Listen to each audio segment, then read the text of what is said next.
Let's cut through the noise and get you screen recording with crystal clear audio on Windows 11 in under 90 seconds. First, the quickest way to start a screen recording is with a simple keyboard shortcut. Press the Windows key, the Alt key, and the R key all at the same time. This opens the game bar.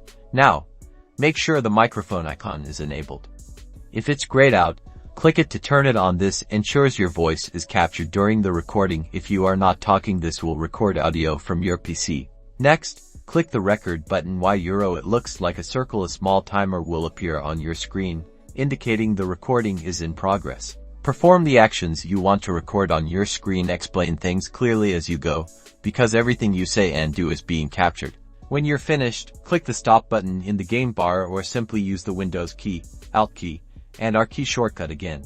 Your recording is automatically saved as an MP4 file in the Captures folder within your Videos folder. To find it, open File Explorer, go to Videos, and then Captures.